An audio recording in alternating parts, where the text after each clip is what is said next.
Encantada de conocerlos. Yo soy María José Vargas, periodista del diario La República para la sección de internacionales. Presento a mi compañero de trabajo, el señor Ernesto Carrasco, colega periodista, y bueno, él está encargado de los especiales del diario La República aquí en Lima.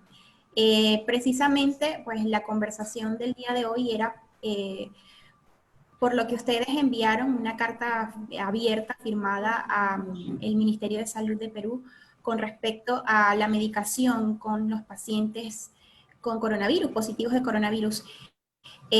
Pues son bien específicas las recomendaciones que hace este colectivo de médicos peruanos radicados en Estados Unidos y también acá, y que están acá en Perú ejerciendo. Comenzar con preguntas muy puntuales porque hablan de la hidroxicloroquina y también de la ivermectina. Yo quisiera saber, pues, esta carta abierta, cómo surgió, cómo fue que tomaron esta iniciativa. Muchas gracias, señorita. Sí, esta carta efectivamente surgió cuando un grupo de nosotros, que somos médicos de varias especialidades, el grupo incluye 2 infectólogos, incluye un cardiólogo e internista que soy yo, incluye el doctor Málaga, que es internista en Perú y además ve pacientes con COVID en Perú, incluye metodólogos, epidemiólogos, pulmonólogos intensivistas, etcétera, que tenemos una relación profesional. Y hemos estado siguiendo lo que ha estado pasando en el Perú y con un poco de preocupación, ¿no? Y entonces decidimos tratar de sintetizar algunos conceptos que nos parecían importantes para quizás reevaluar las guías, que nos pareció que tenían que ser más dinámicas, porque han habido muchos estudios que van saliendo a veces todos los días y la cosa cambia muy rápido. Entonces, nos pareció que quizás sería constructivo proponer una reevaluación de las guías a luz de estudios muy recientes que demuestran, sobre todo en el caso de la hidroxicloroquina, que no hay ninguna señal de eficacia. Y también evaluar la falta de eficacia de la ivermectina, que según vemos se está usando ampliamente y no necesariamente en las condiciones que se debe usar, mucha automedicación, incluso algunos casos desafortunados de toxicidad por automedicación. Hay problemas en algunas regiones del Perú, como en la selva, donde se está dando ivermectina veterinaria, etc. Entonces, nos preocupó todo este conjunto de sucesos y decidimos tratar de sintetizar y iniciar una conversación para ver si podemos reevaluar o que el gobierno pueda reevaluar las guías. Ok, y podrían explicar entonces, yo leí la carta, pero sería bueno recordar los puntos de manera sintetizada, ¿no? Que tiene esta carta que ustedes envían al ministerio. Claro que sí. Bueno, los puntos son los siguientes. Desde que el ministerio, al comienzo de la epidemia, bueno, en marzo me parece que fue las recomendaciones iniciales oficiales del decreto ministerial, se recomendó el uso de hidroxicloroquina e ivermectina para el COVID. Han salido muchos estudios. En ese momento, no solamente el Perú, sino varios países empezaron a utilizar la hidroxicloroquina para el tratamiento del COVID de una manera empírica sin ninguna evidencia, porque había mucha desesperación. La pandemia agarró a los gobiernos de sorpresa, a los científicos de sorpresa, y se trataba de ayudar a la gente. Pero ya 3 meses después se han completado estudios y se ve que no hay ninguna eficacia de hidroxicloroquina. Entonces teníamos que nosotros proponer que se cambie esa recomendación de administrar hidroxicloroquina como tratamiento para COVID, porque no solamente hay falta de eficacia, sino que hay potencial de toxicidad cardíaca y toxicidad gastrointestinal, etcétera, que se ha reportado en los ensayos clínicos, que son de alta calidad. Entonces, nos parece que no hay motivo para dar un medicamento que tiene potencial de toxicidad y que no tiene ninguna eficacia en los estudios de alta calidad. Igualmente con la ivermectina, se publicó un estudio que sugería un efecto antiviral en un plato de cultivo a concentraciones muchísimas más altas, 35 a 100 veces más altas de lo que se alcanzan con la administración de la medicina como se recomienda, en las dosis que se recomienda. Y entonces, sin ninguna evidencia igualmente de eficacia. Fuera de experiencia anecdótica, experiencia clínica, que en realidad es muy propensa a ser sesgada, errada, no por malas intenciones, por el contrario, por las mejores intenciones, de que los médicos quieren ver al paciente responder al tratamiento porque quieren ayudar a sus pacientes, entonces hay una autosugestión de que está funcionando la medicina. Por eso sabemos que generalmente nos da la respuesta incorrecta. Y entonces, y dados todas estas derivaciones de la recomendación, que son automedicación, incluso algunos casos, como le digo, de administración de ivermectina veterinaria, etcétera, vemos que está fuera, un poco saliendo de control el uso adecuado de esta medicina. Entonces, decidimos dirigirnos al gobierno para ver, nuevamente, para iniciar una conversación para modificar esas guías y para que sean mucho más dinámicas. ¿No han recibido notificación por parte del ministerio? No, en realidad no hemos recibido respuesta oficial, pero estamos tratando de establecer un diálogo oficial. Ojalá que se pueda. Ya. No, bueno, el señor, me gustaría, doctor Chirinos, que recordara su especialidad, pues a qué se está dedicando, y igualmente con los otros colegas doctores. Claro que sí. Bueno, pues soy Julio Chirinos, yo soy médico internista y médico cardiólogo. Hago investigación clínica en COVID-19, sobre todo en lo que se refiere a manifestaciones drogas cardiovasculares. Y soy peruano, radico en Estados Unidos varios años, soy profesor asociado de la Universidad de Pensilvania. Bien, doctor Corrales. Sí, yo soy Vicente Corrales. Soy médico internista y médico infectólogo. También soy investigador clínico. Estoy involucrado básicamente en estudios de neumonía en general y también en estudios pertinentes al COVID-19. También originario del Perú y, bueno, radico en Ottawa, en Canadá, y soy médico clínico en el Hospital de Ottawa, y investigador asociado en el Instituto de Investigación del Hospital de Ottawa y profesor asistente de la Universidad de Ottawa. Bien. Doctor Germán. Sí, bueno, soy Germán Málaga, obviamente peruano.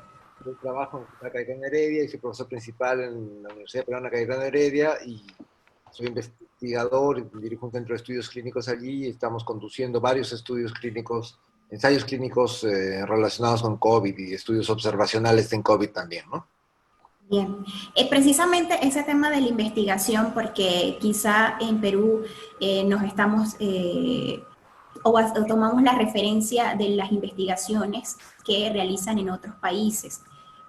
Dentro del Perú, doctor, me gustaría que especificara qué tipo de investigación se están haciendo, porque no todos los seres humanos somos iguales.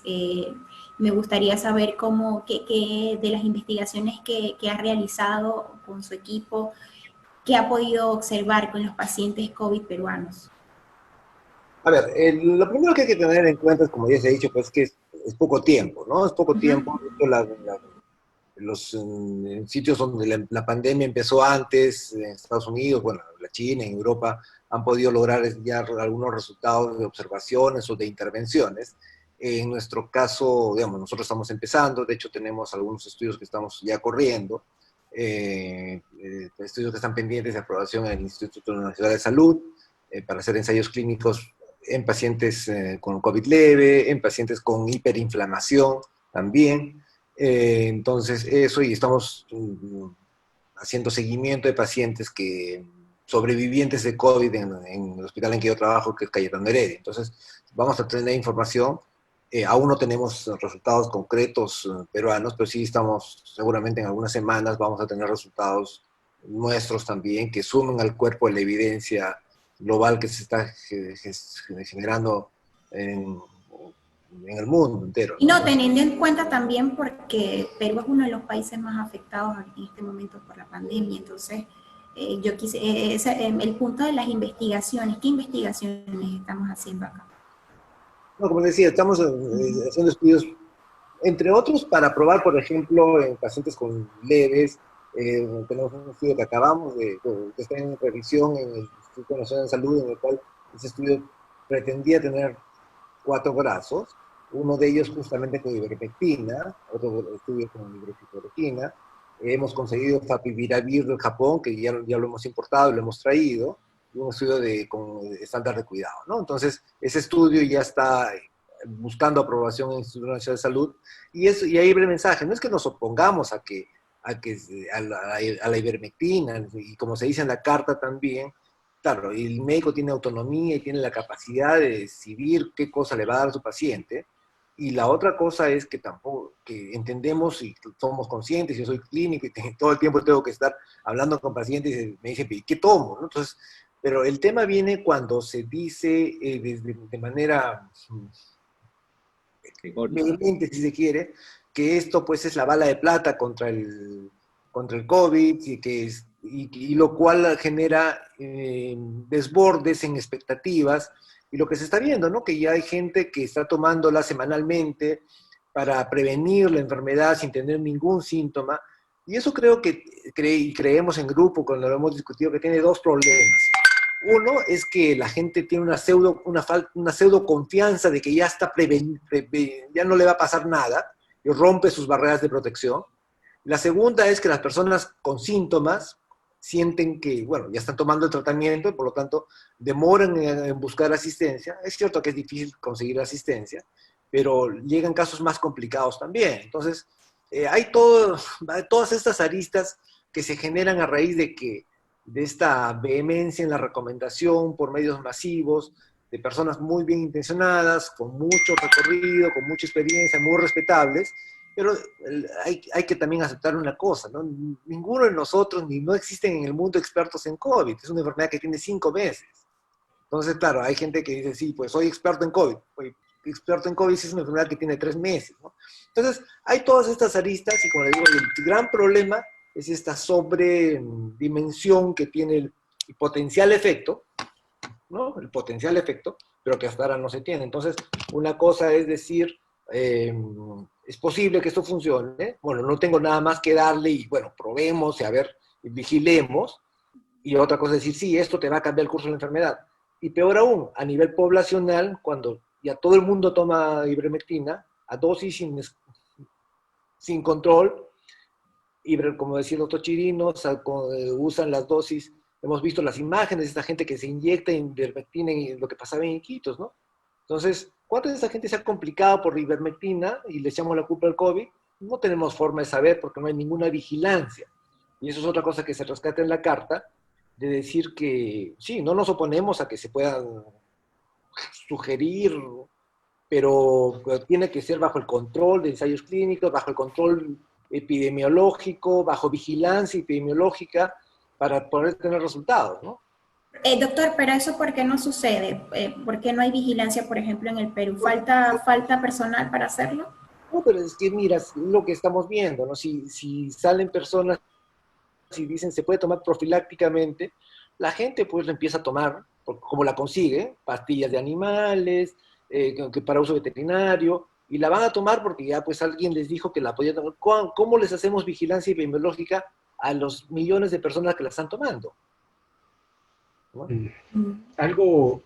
Diga, doctor. Algo para acotar a lo que dice Germán es también el concepto de que no todo paciente infectado con COVID necesita tratamiento o se va a beneficiar de un tratamiento. La mayor parte de pacientes infectados con COVID tienen una infección que es leve y que se va a resolver sin ningún tipo de intervención. En esos pacientes, el tratamiento, si queremos decirle, que mejor se puede ofrecer, quizás sea solo vigilancia clínica por signos de empeoramiento para actuar en ese momento, el aislamiento y el tratamiento de los síntomas, ¿no? En esos pacientes, por ejemplo, el beneficio que se podría obtener de terapias no probadas, como la ivermectina, es bajísimo. y tal vez el riesgo de dar estas terapias, así sea de drogas como la ivermectina, que se ha usado por muchos años y se piensa que es bastante segura, el riesgo asociado, así sea muy bajo, de estas drogas, tal vez sea mayor que el beneficio que puedan conseguir estas personas que de por sí ya tienen un riesgo muy bajo de progresar a algún tipo de enfermedad severa con COVID, ¿no? Entonces, no todos los pacientes que están infectados con COVID requieren un tratamiento antiviral específico, ¿no? Muchas veces la intervención puede ser simplemente contra tratamiento sintomático, vigilancia y aislamiento. Sí, una cosa para añadir a lo que dice el doctor Corrales es que cuando se pone excesivo énfasis en un medicamento como la ivermectina, que no tiene eficacia comprobada, hay un costo ahí de oportunidad y un costo de atención. Todo el mundo se enfoca en la ivermectina y no se enfoca en otras cosas que sí pueden hacer bien. Por ejemplo, aislamiento para prevenir contagio, soporte social, seguimiento de los contactos para evitar la transmisión en la comunidad, seguimiento cercano del paciente para ver si el paciente se deteriora y si se deteriora, traerlo al hospital para implementar terapias más intensivas.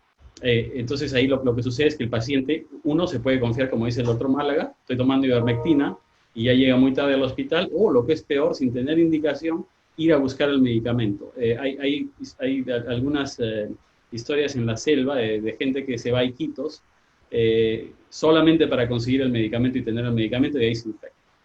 Entonces, ese costo de atención y de oportunidad, darle tanta importancia a algo que no tiene eficacia comprobada, me parece que es algo que se puede cambiar. Y por último, una cosita. Sí, perdón, doctor Málaga, sigue usted. No, termina, por favor. Disculpe. Sí, lo que queríamos decir es que, nuevamente, la epidemia es muy dinámica, ¿no? Es decir, una retracción, un cambio de opinión o un cambio en las guías no implica ninguna connotación negativa, ni desde el punto de vista científico, ni médico, ni mucho menos político. Más bien es un signo saludable, me parece a mí, porque está evolucionando muy rápido el conocimiento y la ciencia en este sentido. Entonces, no hay ese cambio dinámico y un mecanismo para que haya un cambio dinámico donde se cambien las guías de acuerdo a la información que sale literalmente todos los días, por lo menos esta semana. Entonces va a haber un problema ahí de no estar, digamos, con la mejor información para el público. Entonces, en ese sentido es que queríamos iniciar la conversación. Y como le dije, tenemos la resolución ministerial, yo le dije marzo, en realidad es de mayo. Entonces, mire tan rápido que ha evolucionado el conocimiento, los ensayos, y estoy seguro que van a seguir saliendo, ¿no? Ya ha pasado esa fase un poco de sorpresa, y ahora me parece que hay que tomar un paso atrás y tomarlo un poquito más con calma. Igualmente, la comunicación a la población, ya hemos aprendido las lecciones, no solamente en el Perú, esto ha pasado en muchos sitios, ¿no? Incluyendo Estados Unidos, la comunicación y la interpretación que tiene un paciente que no tiene entrenamiento médico de la eficacia de un medicamento, porque lo dijo AOB, a veces incluso que no son profesionales médicos. Entonces, esa parte de la comunicación, yo creo que el manejo clínico y la comunicación debe ser multidisciplinario. El comité de expertos tiene excelentes profesionales, ¿no? Con mucha trascendencia, mucha experiencia, muy inteligentes.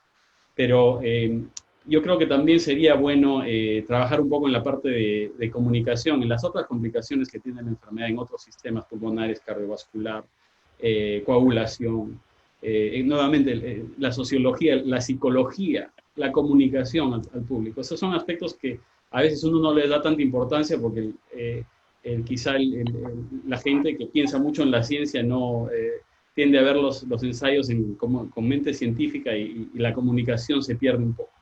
Y eso no es culpa de la gente del comité de expertos, ni de nadie, en realidad es simplemente una deficiencia que hay que identificarla y tratar de mejorar. Bien. Señor Ernesto, ¿podría continuar con preguntas para los especialistas en este caso? Sí, bien, gracias María José.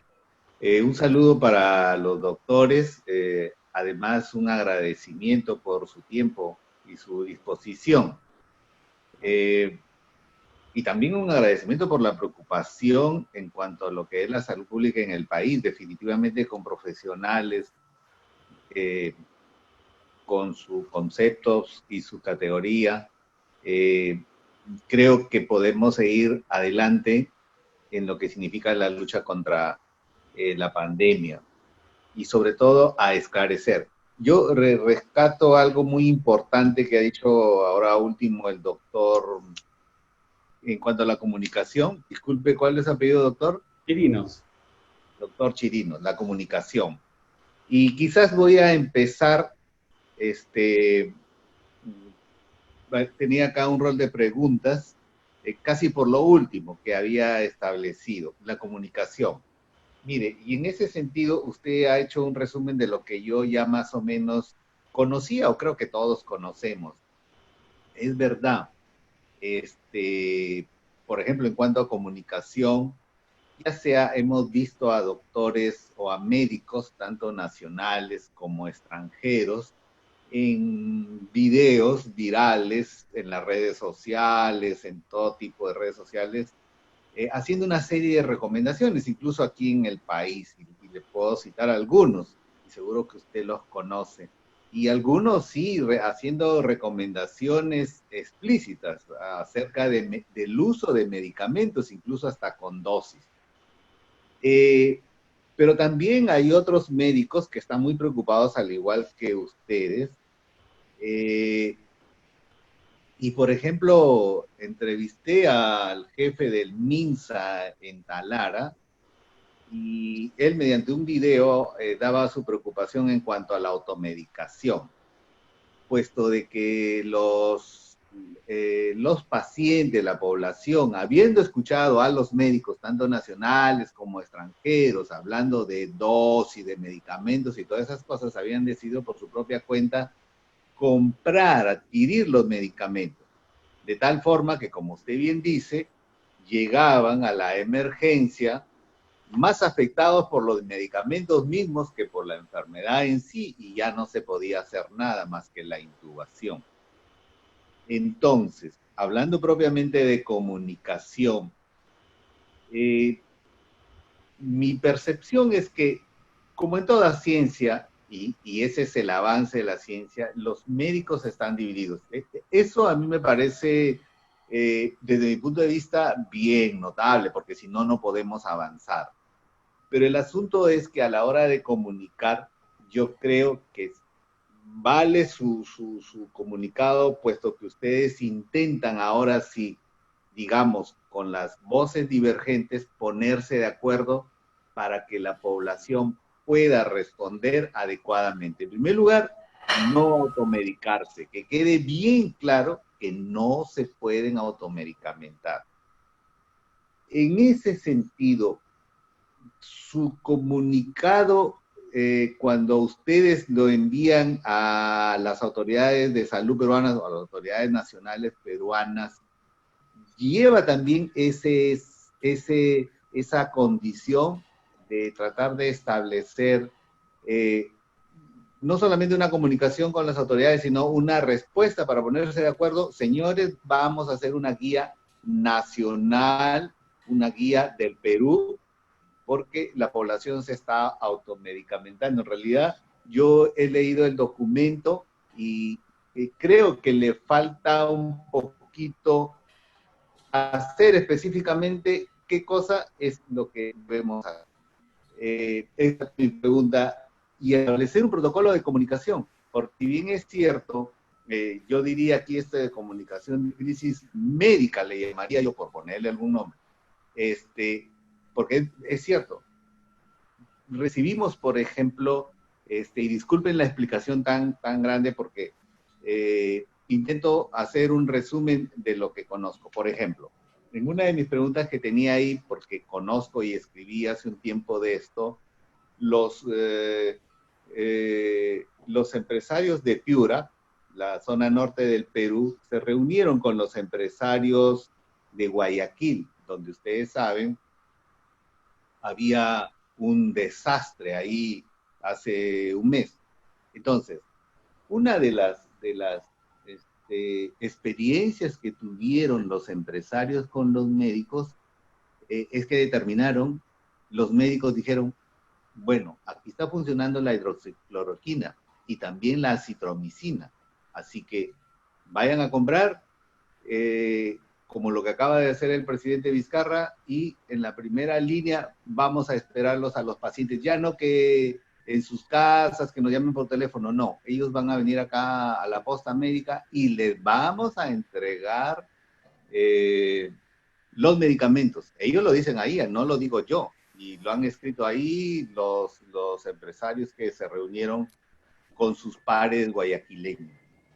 Entonces, creo, y resumo mi pregunta, ¿no sería también la oportunidad para que los gremios médicos se sienten de una vez y primero, hablando a propósito de comunicación, den la impresión de la unidad que es tan importante? Usted, doctor Palomino, habló hace un rato de un frente transversal de conocimiento, digamos, antropólogos, sociólogos, psicólogos, que tanta falta hacen en este momento para conducir a la población y vea a los médicos en una línea de conocimiento donde digan, nuestra preocupación, por un lado, es primero y antes que nada que ustedes entiendan. Y entendimiento quiere decir la filia importante de la comunicación, antes que entiendan que si lo que les hace falta, lo que es más efectivo, si es la citromicina, la ivermectina, la hidroxicloroquina, da la dexametasona, que ahora nos ha venido la noticia de Oxford. Entonces, ¿cree usted, resumo mi intervención en el sentido de que hace falta una declaración de principios en la que se vea esa unidad comunicativa por parte de los médicos? ¿Cómo la canalizamos?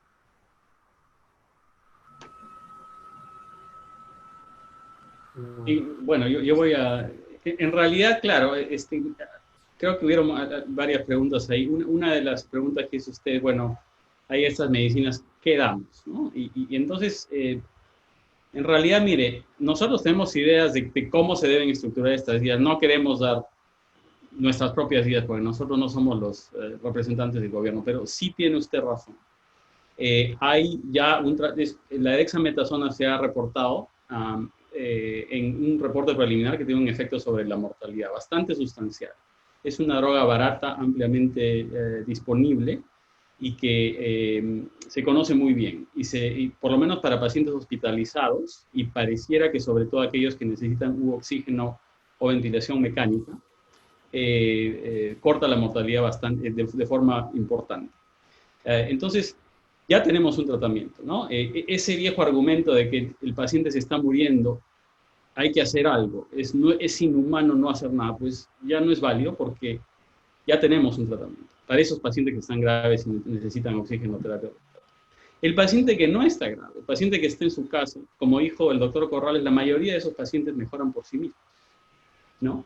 Entonces, hay que también evaluar eso. No siempre la respuesta es dar algo. Muchas veces el soporte alrededor del caso, soporte social, paciente, los contactos, aislamiento, prevenir transmisión comunitaria, todos esos son aspectos importantes de manejar la epidemia y de manejar al paciente. Ahora, sobre la experiencia de Guayaquil, ese es nuevamente un problema, ¿no? Porque los médicos reportan que les está funcionando, ¿no? Así es. Y ese es el reporte justamente autosugestionados, no controlado, que simplemente es un antes y después. Miren, hace un mes se nos estaba muriendo y ahora ya no, pero la epidemia pues tiene un curso. Entonces, en algún momento la gente se va a dejar de morir con COVID. Y no quiere decir que la hidroxicloroquina que haya sido implementada en un momento determinado haya sido la causa de ese cambio. Nuevamente, la epidemia, no conocemos bien los cursos de esta epidemia. Hay muchos países que ya están, por lo menos de forma no oficial, reportando que perciben una disminución de la virulencia a medida que avanza la epidemia en un país. Al comienzo es muy brava y luego no tan brava, o por lo menos eso perciben los médicos. Entonces, usted pone hidroxicloroquina en el medio de esa historia natural y el médico piensa que es la hidroxicloroquina. Pueden ser muchos factores. Puede ser el temor de la población, que de pronto ve la gente que se está muriendo y se queda en la casa. O sea, hay muchísimas causas por las cuales puede haber evolucionado una cosa muy terrible a una cosa mucho más controlada. No tiene que ser hidroxicloroquina. O sea, ese es el punto. Pero cuando se ve la hidroxicloroquina, ahí sí en un buen estudio, controlado, aleatorio, se ve que no funciona, ¿no? Y no estamos hablando de evidencia anecdótica, estamos hablando de ensayos bien hechos. Entonces, esa es mi apreciación sobre el caso de Guayaquil. Sobre la operacionalización de la colaboración con entidades privadas, no sé, el doctor Málaga creo que me quiere comentar. Sí, para complementar un poquito, lo de Guayaquil nuevamente es discutible porque de otro lado podríamos hacer el símil con Iquitos, ¿no? Y en Iquitos no es que haya habido ninguna asociación entre la empresa, que sería además deseable y sería necesario, ¿no? Que todos sumemos, privados, públicos, pero en Iquitos lo que ha pasado fundamentalmente ha sido que se han acabado los casos porque todos se han infectado, ¿no? Y probablemente una cosa parecida ha pasado en Guayaquil, ¿no? Claro, coincidió con que después vino la hidroxicloroquina, pero lo cierto es eso, lo cierto es que las primeras semanas de Guayaquil fueron un desastre, ¿no? Y con muertos en las calles, bueno, usted lo sabe mejor que nosotros. Y un aspecto que es importante es que cuando tenemos este tipo de consideraciones, en la investigación hay varios requisitos, ¿no? Hay tres que creo que son importantes, ¿no? Uno es la comparación, la segunda es un denominador, ¿no? Y la tercera es la sistematización. Cuando uno suelta un medicamento, ya todos tomen ivermectina porque se va a acabar la enfermedad en 2 semanas y todos tomamos ivermectina, ¿contra qué lo vamos a comparar? ¿Cómo sistematizamos este beneficio-daño que si todo el mundo está tomándolo y no tenemos oportunidad de hacer un recuento? Entonces, desde el punto de vista de investigación, como decía María José al principio, que es tan necesaria, también perdemos la oportunidad de investigar y tener información que sea válida, porque ya no hay forma de recordar. Si todos toman por su propia cuenta un medicamento, ¿cómo sabemos si les funcionó o no les funcionó? ¿Cómo sabemos cuántos efectos adversos hubo? Entonces también tiene ese otro problema, ¿no? Es el problema de que se pierde la oportunidad de generar información, digamos, lo que deseamos, los que hacemos, ¿no? Pura, sin sesgos, confiable. Eso ya no va a haber, ¿no? Va a ser muy difícil que haya ese tipo de investigación si todo el mundo empieza a tomar y a automedicarse. Y un aspecto del que usted dijo que es trascendental es el tema de que estas cosas yo también creo que promueven la automedicación, ¿no? Entonces, lo que vemos en los hospitales, y creemos eso, por ejemplo, los pacientes que entran a la unidad de cuidados intensivos en el hospital en Cayetano Heredia, llega el paciente después de haber tomado dosis tremendas de corticoides, ¿no? Ahora que ya salió el estudio este de con dexametasona nos da más miedo, porque ya tomaban muchos corticoides y llegaban con muy inmunosuprimidos. Entonces se entraban al ventilador, ¿no? Y a los 3 días empiezan a hacer infecciones como si fueran inmunosuprimidos por bacterias raras, hongos. Y claro, entonces a lo mal que están por el COVID, se agrega una infección de inmunosuprimido, pasan más días en ventilador, se agrega una infección del hospital, una nosocomial. Entonces no hay cuerpo que resista esto. Entonces, y ese es un punto en el cual creo que ustedes, la prensa, tendrían que ayudarnos mucho, ¿no? A que este tipo de inmunosupresión, este tipo de automedicación, lo único que genera es mucha complicación y dificultad para nosotros los médicos de poder manejarlos, ¿no? Algo para aportar a lo que dice Germán también es de que algo en lo que se podría mejorar la comunicación con la población es en explicar que esta enfermedad, la COVID-19, es una enfermedad muy compleja, o sea, que va más allá de simplemente el virus y cómo eliminar el virus del cuerpo. La enfermedad tiene muchas manifestaciones que atacan a muchos órganos. Y muchas veces el mejor tratamiento es el soporte para esos órganos que pueden verse afectados, no necesariamente por efecto directo del virus, sino por nuestra respuesta a la infección y otros factores, ¿no? Entonces, a lo que mencionaba el doctor Chirinos, que muchas veces la fuerza detrás de la medicación que da un médico a su paciente es pues este pensamiento de que yo no lo puedo dejar a mi paciente enfermo sin hacer nada por él. Hay muchas otras cosas que se pueden hacer más allá de medicarlo con medicamentos que no tienen una eficacia probada y que tienen la posibilidad también de ser tóxicos. Por ejemplo, como dijo Julio, proveer un buen soporte de seguimiento, si es que el paciente no está muy enfermo, pues en la casa, ¿no? Monitorizarlo por signos de empeoramiento para que pueda ser evaluado rápidamente por un médico. Si es que el empeoramiento ocurre y comienza a presentar signos de severidad, pues entonces el soporte, el oxígeno, asegurarse que las otras medicaciones para las otras enfermedades que el paciente con las que el paciente se puede presentar estén al día. Entonces, no necesariamente el énfasis debe ser en medicamentos que se perciben como antivirales. Hay muchas otras intervenciones que también pueden ser beneficiosas, que no necesariamente tienen esta connotación de ser el medicamento que está matando el virus, ¿no? Entonces, yo creo que hay un énfasis también que percibo yo tal vez en estas guías ministeriales, en este tipo de intervenciones que puede ocasionar en la población también la expectativa de que si no estoy recibiendo un medicamento con una supuesta actividad antiviral, no se está haciendo nada por mí, ¿no? Hay muchas otras cosas que se le puede ofrecer a ese paciente que no necesariamente tienen que ser el dar un medicamento con supuesta actividad antiviral que muy dudosa o con muy poco soporte de evidencia para su uso y que tal vez incluso hasta podría ser tóxico para él. Precisamente entonces, sí, doctor, diga. Hay una cosita que solamente para acotar lo que decía el doctor Corrales, y también lo que dijo el señor Carrasco. Hay otros ejemplos, por ejemplo, en Colombia, ¿no? En Colombia, el kit COVID es una bolsa con panadol y un oxímetro de pulso, para que la gente se controle la oxigenación. Y cuando tienen se están deteriorando, acudan tempranamente en busca de ayuda, ¿no?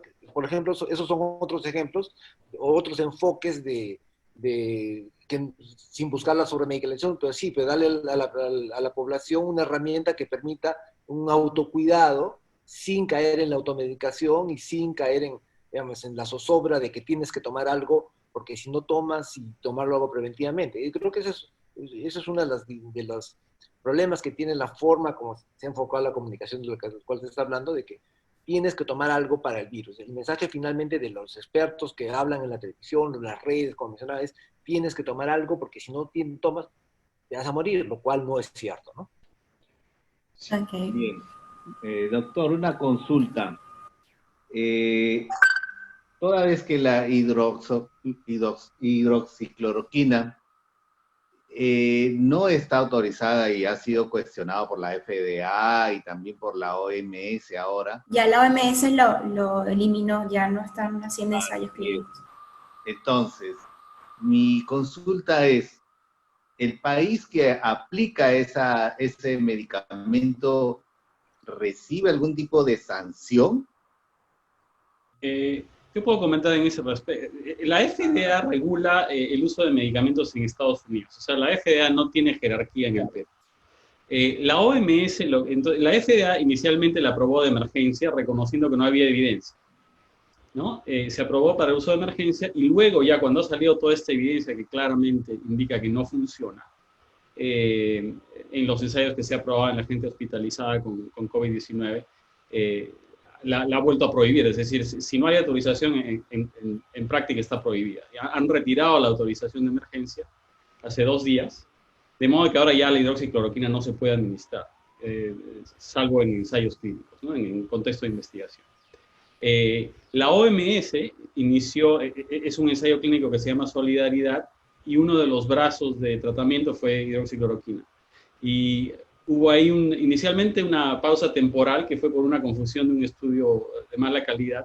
Luego se reinició, pero ya cuando han salido los otros estudios de buena calidad que indican que la hidroxicloroquina no funciona, la OMS ha parado el brazo por futilidad, que quiere decir que no hay ninguna esperanza de que esto va a funcionar y estamos perdiendo el tiempo. Ese es el motivo por el cual se ha parado. No eficaces, sino no hay utilidad, no hay punto, no hay ningún objetivo en seguir enrolando en ese caso. Entonces, el Perú y el Ministerio, por supuesto, tienen autonomía en decidir si se trata o no y cómo se recomiendan las cosas, pero nuevamente esto debe ser basado en evidencia. Y para acotar, Julio, lo que dices, es probablemente con la hidroxicloroquina con la que al momento se tiene la evidencia de mayor calidad también, de que no solamente no parece ser efectiva, y no parece ser efectiva en los varios niveles de severidad que tiene el COVID, ¿no? Porque incluso hay buenos ensayos donde se ha visto que no es pues tampoco efectiva, por ejemplo, como profilaxis, ¿no? No solo como tratamiento, sino que tampoco es efectiva como profilaxis, no es en los diferentes análisis que han hecho de los estudios, no parece que tiene efectividad ni en las formas moderadas de severidad, ni en las formas de enfermedad más severa, ¿no? Entonces, casi a todo lo largo del espectro, la señal clara de estos ensayos es que la hidroxicloroquina no es efectiva, pero además de que hay señales que yo considero que son muy importantes, de que podría ser incluso tóxica. Ahora, o tener cierta toxicidad por sobre pacientes que no reciben la hidroxicloroquina, ¿no? Para que una droga la consideremos tóxica o tengamos preocupación de toxicidad en esa droga, no es necesario que la toxicidad de esa droga se presente en un número muy alto de los pacientes a los que se le da esa droga o ese medicamento, ¿no? Sino es en comparación, y eso va también a lo que dijo el doctor Málaga, en comparación al placebo o a la droga con la que se le está comparando para ese tratamiento, ¿no? Es decir, que versus pacientes que no recibieron la hidroxicloroquina, la señal es de que aquellos que recibieron hidroxicloroquina probablemente tengan más efectos adversos. No necesariamente, puede ser no muy común la ocurrencia de estos efectos adversos, pero sí es mayor frente a aquellos que no recibieron la droga, ¿no? Entonces, eso también es algo de lo que se tiene ya algún entendimiento. Gracias, Vicente. Déjeme añadir una cosita sobre la hidroxicloroquina. Dos cosas. Tiene razón el doctor Corrales, que uno de los argumentos es, bueno, acá no funcionó en este estudio, estamos hablando del estudio Recovery, porque ya eran pacientes hospitalizados muy tarde. Sí funciona cuando se da temprano, pero sin embargo, cuando uno ve el estudio de alta calidad que se hizo como prevención en pacientes que habían sido, o en personas que habían sido expuestas, o sea, más temprano ya no se puede, ¿no? Porque es incluso antes de que desarrollaran síntomas, han sido expuestos a una persona con COVID, no hubo ningún efecto ahí, ni en la aparición ni en la severidad de la enfermedad. Lo que sí hubo clarísimamente es una alta incidencia de efectos adversos. 40% de pacientes mostraron efectos adversos versus, me parece, cerca del 14-15% en los pacientes que no recibieron hidroxicloroquina. 40%, eso no es raro, es muy frecuente tener efectos adversos. Náuseas, generalmente gastrointestinales, pero, ojo, los efectos cardiovasculares de arritmias que pueden ser letales son más raros, pero no son inexistentes. Hay estudios que demuestran incidencia de estos efectos adversos en estos pacientes con más frecuencia. ¿Por qué? Porque el paciente con COVID está con diarrea, está con niveles bajos de potasio, a veces trae inflamación del corazón. Se crea la tormenta perfecta en ese paciente para que la hidroxicloroquina desencadene una arritmia.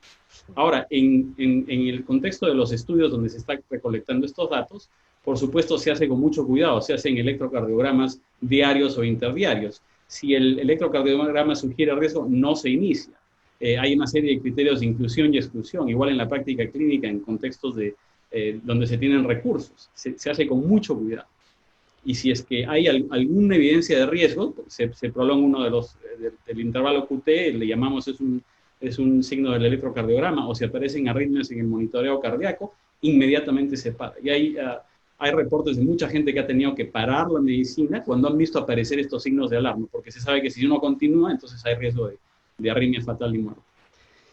Sí, cuando no hay esos recursos, uno se da hidroxicloroquina ciegamente, nunca se va a dar cuenta uno de que se está prolongando el intervalo QT o de que hay arritmia. El paciente puede morir y uno nunca supo que se trató o que fue consecuencia de la hidroxicloroquina. Entonces, es alta incidencia de efectos gastrointestinales, por lo menos en el estudio de prevención, y una incidencia no, digamos, no cero de efectos adversos potencialmente serios e incluso letales, sin eficacia. Entonces ahí el balance está clarísimo.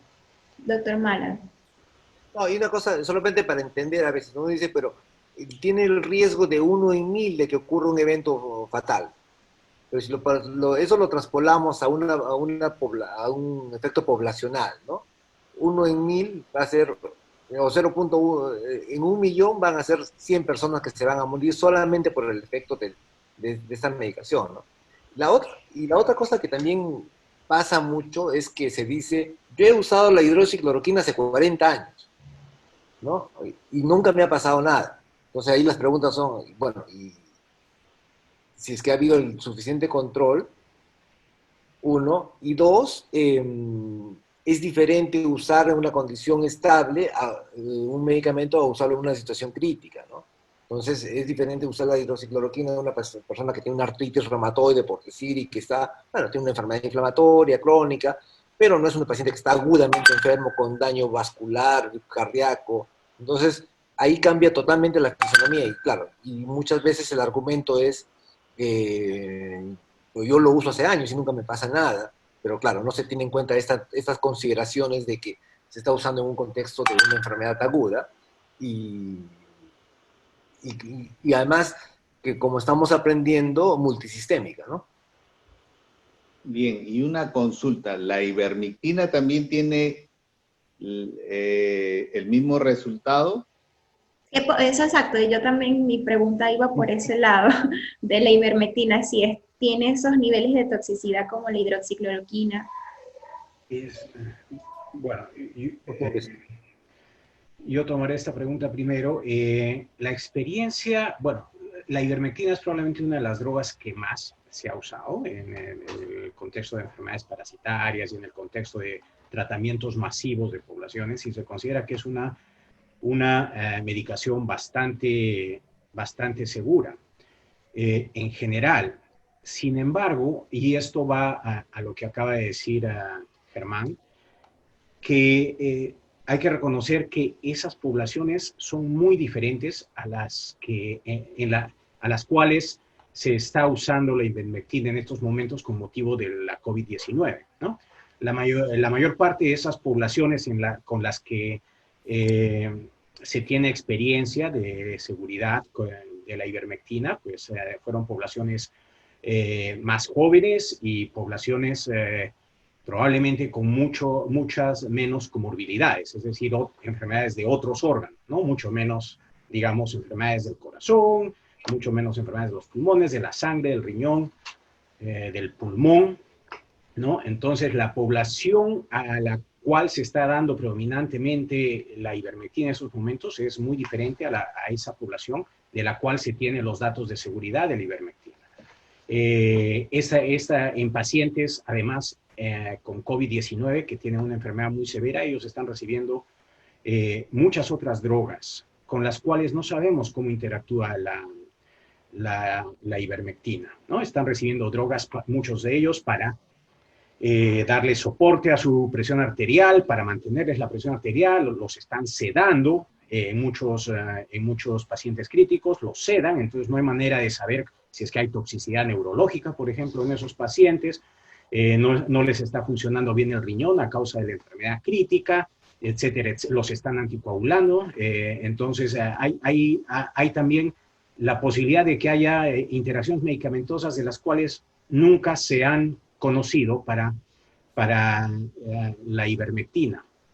Y finalmente está el punto de que el riesgo, así sea muy bajo, siempre se tiene que contrapesar con el probable beneficio de usar esa droga, ¿no? Ninguna droga, para cualquier enfermedad, ya sea infecciosa o no, está libre de efectos adversos. Pero siempre hay un balance entre el riesgo y el beneficio de usar esa droga. En la mayoría de las drogas que usamos para el tratamiento de las enfermedades que conocemos, creemos que la balanza se inclina en favor del beneficio, ¿no? En este caso de la ivermectina, el riesgo, como sea que queramos calcularlo, hay que siempre contrapesarlo con el probable beneficio. Y el otro problema de la ivermectina es que la evidencia que soporte su uso en el contexto de la COVID-19 no da como para, en mi opinión, como para justificar el potencial riesgo que se corre al dar esta medicación. La evidencia que existe actualmente, de nuevo, en favor de la ivermectina en el contexto de la COVID-19 es evidencia que es puramente de laboratorio, en cultivos celulares, con células de mono, y que se ocurre a concentraciones que son pues mucho más altas que las que se podrían alcanzar con las dosis máximas que se recomiendan para uso humano, ¿no? Entonces, siempre hay que tener en cuenta ese balance del riesgo y el beneficio en cualquier intervención que nosotros damos. Ojo, y hablando de comunicación, eso no quiere decir que hay que usar dosis altísimas, porque entonces a esas dosis no sabemos la... Exacto. Es más posible que envenenemos al cuerpo que envenenemos al virus. Nadie sabe qué podría pasar ahí. Nadie puede dosis altas. Eso no es lo que estamos diciendo. Lo que estamos diciendo es que las dosis que se consideran seguras son niveles muy, muy bajos en relación a los niveles que se requieren para inhibir al virus. Y volviendo al tema de comunicación, claro, como empezamos diciendo, es diferente decirle a la persona y ponerse de acuerdo de que va a tomar una medicación sabiendo que no sabe con ninguna certeza de que si puede ser beneficioso o no, lo que sea un tratamiento compasivo, o sea, te doy algo porque, ¿no? Porque puede ser que te haga bien, pero que es una cosa totalmente distinta. Esto va a cambiar el curso de la enfermedad, esto va a cambiar, si tomamos todos, en 15 días vamos a dejar de tener COVID y promover esta locura que estamos viviendo de que todo el mundo quiere conseguir sus pastillas de ivermectina de la forma que sea para poder tomarlo. Y conozco un montón de gente y conozco gente que escribe y están tomando... Hoteles de ivermectina incluso. Ni siquiera me escriben para preguntarme. Dicen, oye, ayer me he tomado 2 pastillas de 6 miligramos. Varios chats que tengo del día. ¿Está bien la dosis? Es la que me recomendó el farmacéutico. Quería contrastarlo contigo, que eres mi médico. ¿Y para qué tomas si yo nunca te he recetado? O sea, está pasando eso. El punto es ese. Y la comunicación está llevando a esta tergiversación del cuidado, ¿no? Doctores. Disculpa, Ernesto, es precisamente para volver a una pregunta anterior que tú hiciste, es que ¿qué se busca con esta carta? Es simplemente esto, ¿no? Iniciar esta conversación, tomar esta oportunidad para tal vez no educar, sino promover la mayor curiosidad el público en general o los colegas médicos, ¿no? Sobre indagar un poco más profundamente sobre cuáles son las evidencias sobre las cuales tomamos las decisiones para tratar a estos pacientes. Y como dijo Julio, los cambios en nuestro modo de tratar a pacientes con COVID, pues tienen que ser dinámicos, ¿no? O sea, inevitablemente tienen que cambiar con el tiempo a medida que hay nuevo conocimiento, ¿no? Entonces, iniciar esta conversación nosotros creemos es saludable, es básicamente el objetivo de esta carta.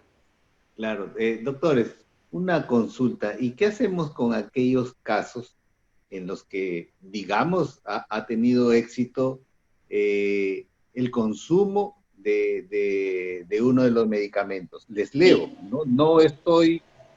Aquí tengo una receta, ¿no?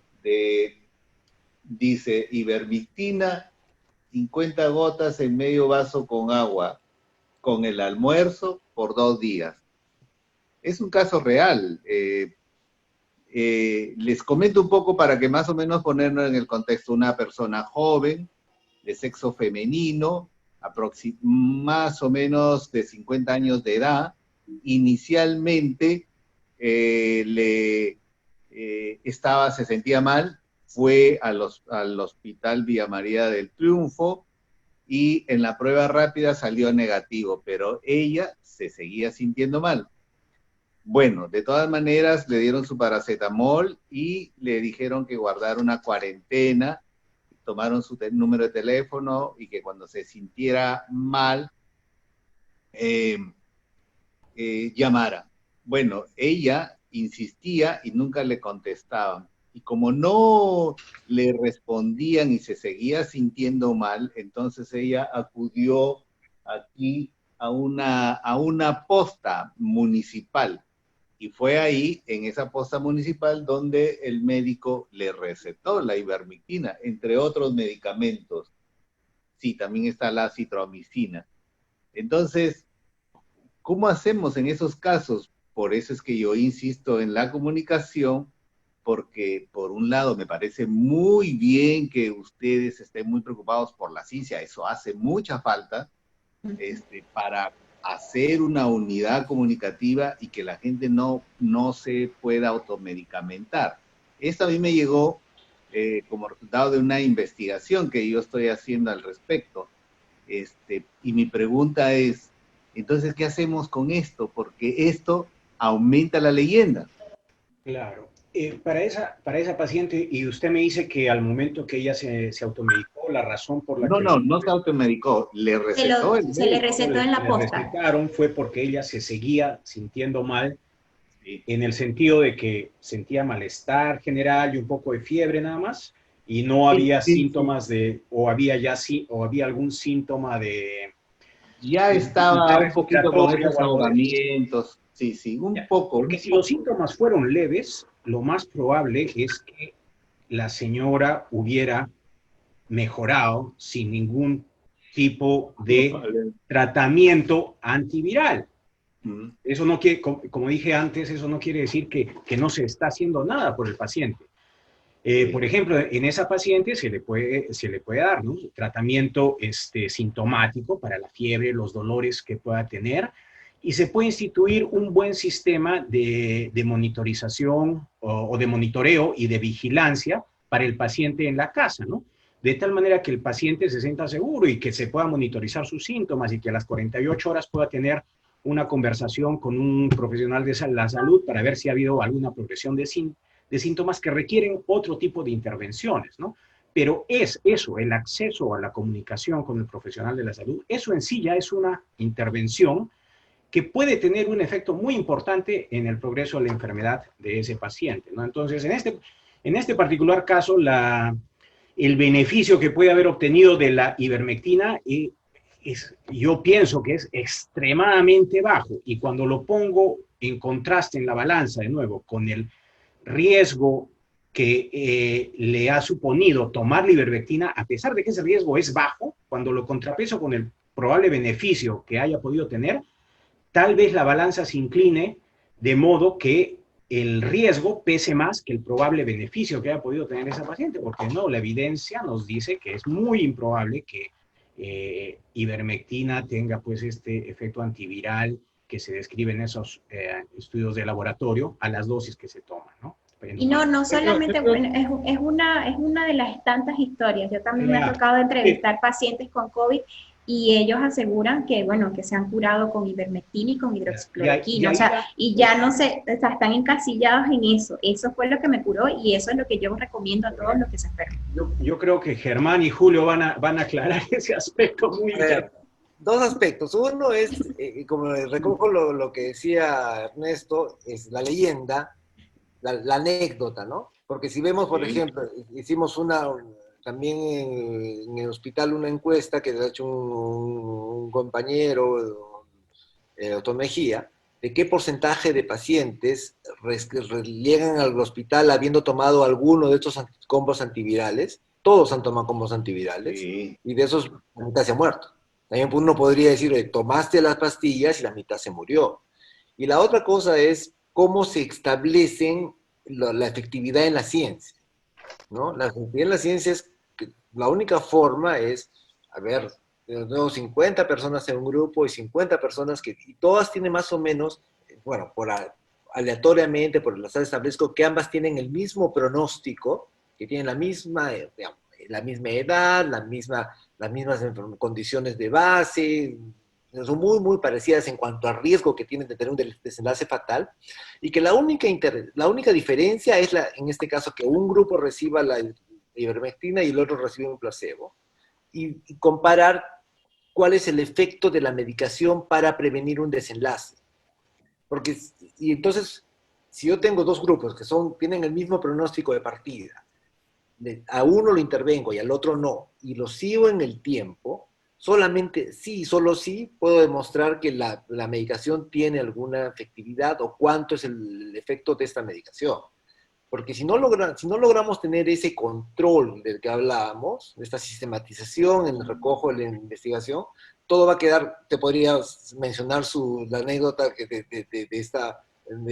caso que nos presentó, y lo podría decir, sí, porque yo también he visto un joven lo he visto realmente, el lunes, un hombre joven, 40 años, sin factores de riesgo mayores, algo un poco gordito, que demora un poco en llegar porque era vigilante y le tocó turno, en vez de ir, tenía que trabajar.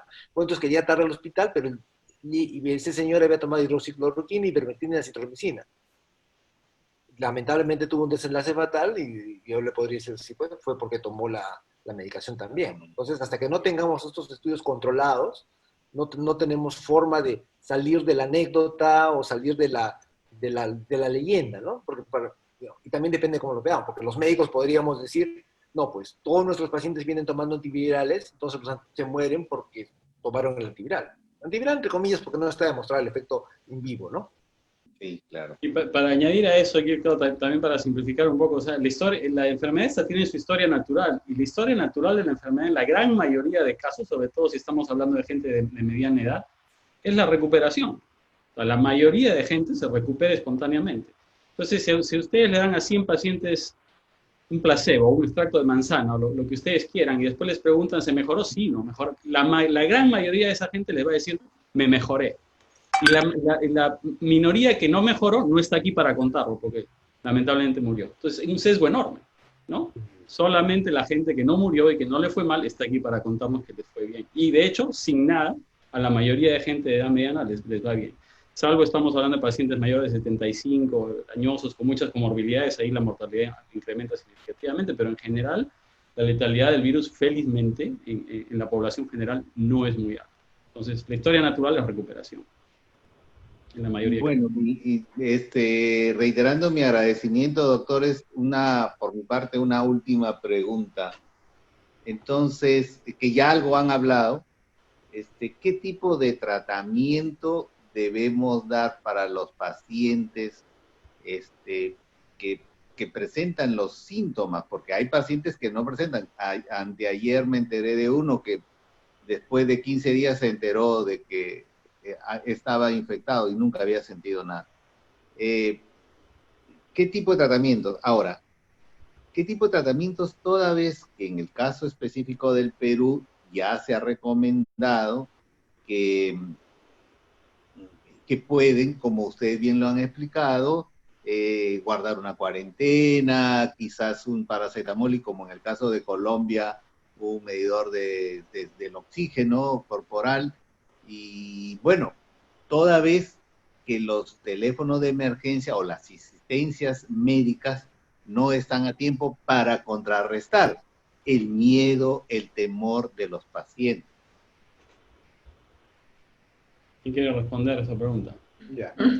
Bueno, yo voy a responder en un contexto general, ¿no? El tratamiento va a depender de la severidad con la que se presenta la enfermedad, ¿no? Entonces, lo primero en el manejo de COVID, creo yo, debe ser establecer la severidad de la enfermedad. Mientras la enfermedad sea leve, y los factores de riesgo, establecer la severidad de la enfermedad inicial y los factores de riesgo de que se progrese a una enfermedad severa, ¿no? Entonces, con esas dos cosas uno puede establecer, pues, el manejo inicial, ¿no? En aquellos que tienen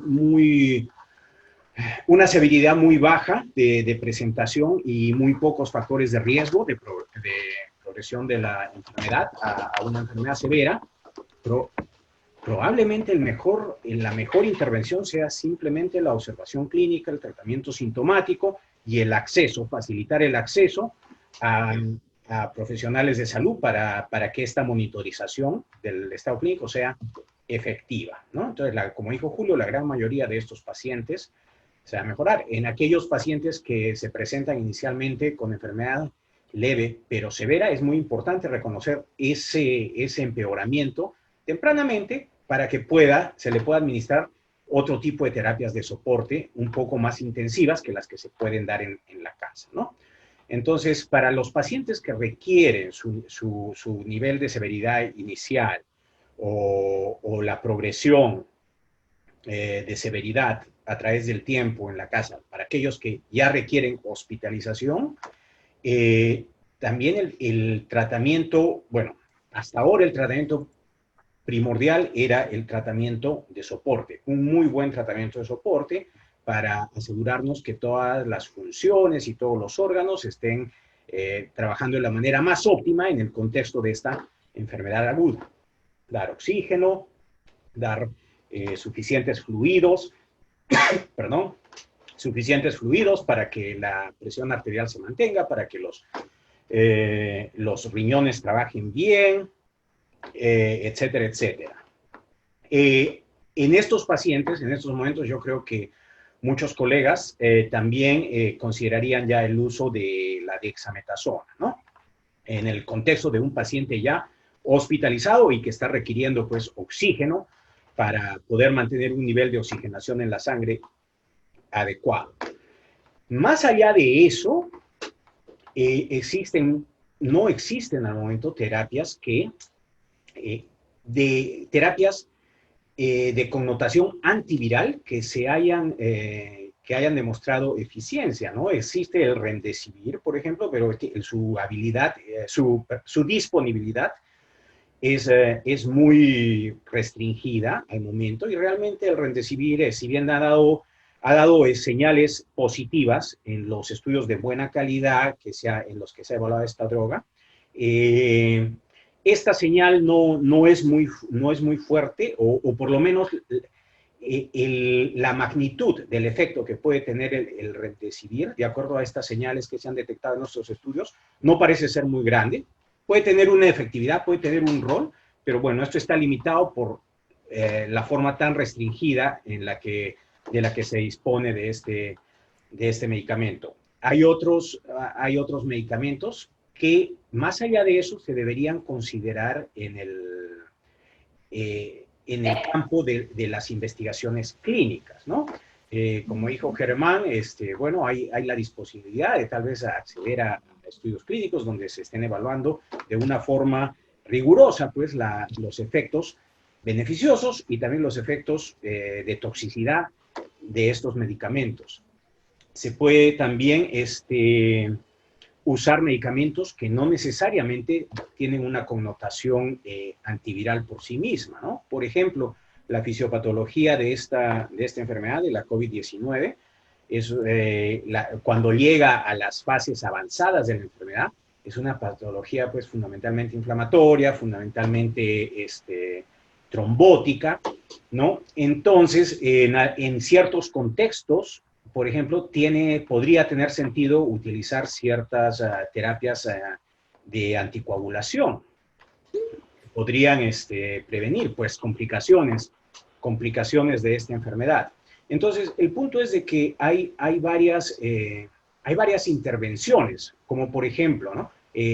Yo creo que la mayoría de intensivistas en este momento están de acuerdo en que el modo de ventilar a pacientes que ya requieren ventilación mecánica, pues es un tanto particular para pacientes con COVID, ¿no? En donde, por ejemplo, la ventilación con pronación del paciente, es decir, poniéndolo al paciente boca abajo, parece funcionar mejor que la ventilación de si el paciente está, pues, descansando sobre su espalda. Entonces, todas estas cosas que se pueden hacer también son intervenciones para el tratamiento del COVID.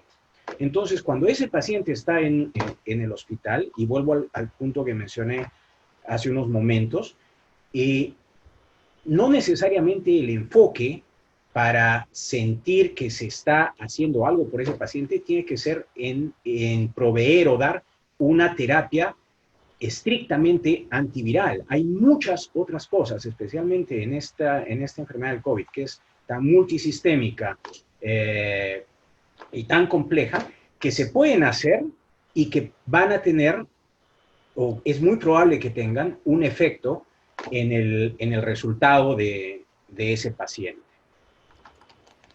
Siempre y cuando, o sea, las etapas de la enfermedad, es lo que entiendo, lo que usted dice, doctor.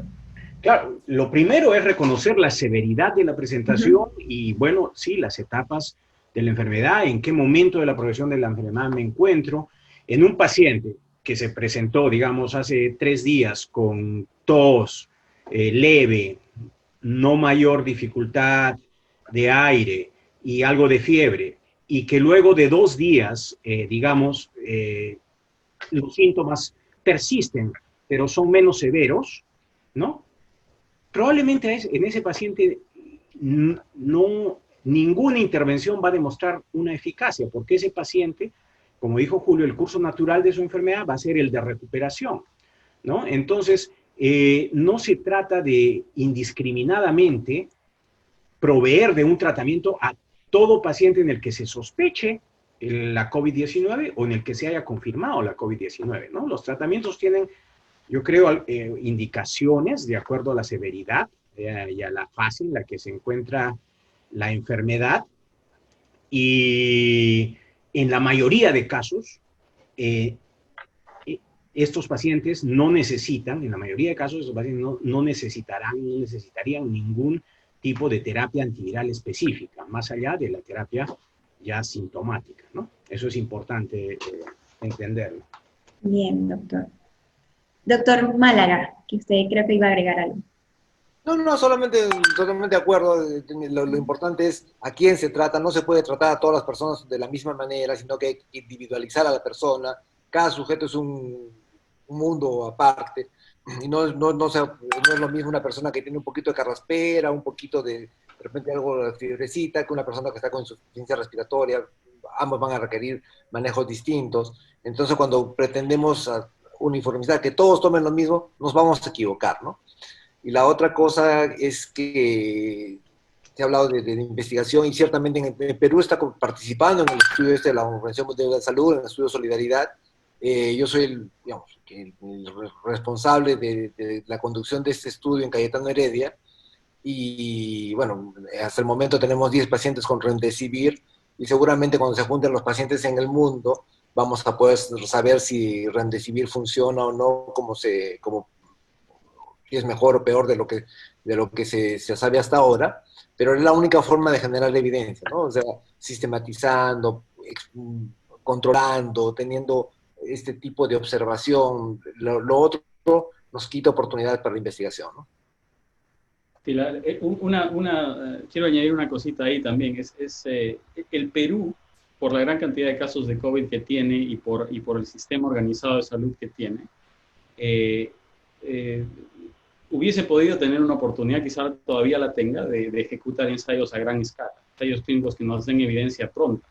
No en noviembre o en diciembre, sino en un tiempo menor. Eso es lo que ha hecho el Reino Unido. Por supuesto, es otra realidad, se entiende. La infraestructura es otra. Pero el Perú tiene los profesionales con la capacidad de hacerlo. El doctor Málaga es uno de ellos. Hay muchos otros. Y tiene el sistema de salud. Entonces, quizá que esto sea una lección. Esta no va a ser la última pandemia ni la última enfermedad que vamos a afrontar como sociedad. Ojalá sea la última, por favor. Pero construir esa infraestructura, promover la investigación clínica, educar a la población de que solamente participando en investigación clínica nos van a ayudar y van a ser activamente, unirse al equipo para tratar de determinar cuál es la verdad de las cosas. Y eso es un problema un poquito más crónico, que también quizá la solución se pueda catalizar por esta experiencia tan desagradable y tan trágica que estamos teniendo con la COVID-19. Bien. Sí.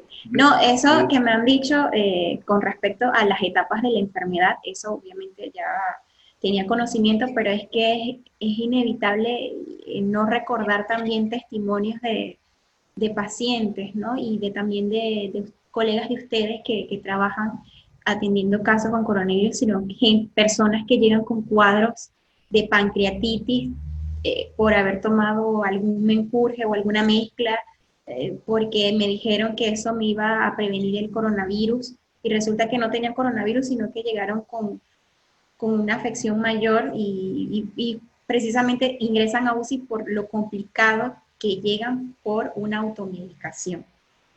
Entonces, como anécdota, en mi hospital llegó una familia entera que no sé de dónde habían conseguido harina de ivermectina y prepararon tortillas de harina de ivermectina. eso fue en el Cayetano Heredia. Sí. Por supuesto, claro, que llevó la peor parte fue el niño que se salvó afortunadamente, pero hizo un cierto grado de insuficiencia hepática, ¿no? O sea que a eso puede llegar la locura de la sobremedicación, ¿no? Verdad. Miren, doctores, yo les agradezco mucho de establecer que es algo que no se hace, comunicar bien a la población para que de alguna u otra forma internalice, sobre todo algo que está muy arraigado en nuestra población, que el doctor Málaga acaba ahí de sintetizar, que es la automedicamentación, ¿no? Y yo creo que esa es una tarea que, bueno, debemos hacer todos los profesionales de una manera transversal. Comunicar, investigación clínica. Yo creo que rescato de este tiempo que ustedes nos han dedicado a tan importante tema. Les agradezco mucho por mi parte su tiempo y quizás comprometerlos de repente en otro momento, que ustedes tengan tiempo, por supuesto, a que podamos seguir viendo estas cosas y llevarlos a otra magnitud y insistir para que su pedido, sin duda, tenga la repercusión que se merece. Yo les agradezco mucho. De este lado también agradecerles por el tiempo que han tenido y para quizás responder las inquietudes que tenemos y por, bueno, su disposición para aclarar esas dudas y sobre todo por esa carta abierta que ustedes han enviado a las autoridades peruanas y nosotros como medios de comunicación pues difundir el mensaje que quieren dar. Muchas gracias. Muchas gracias, señorita y señor Carlos. Muy bien. Muchas gracias, doctores. Que les vaya muy bien. Gracias de verdad. Hasta luego. Gracias.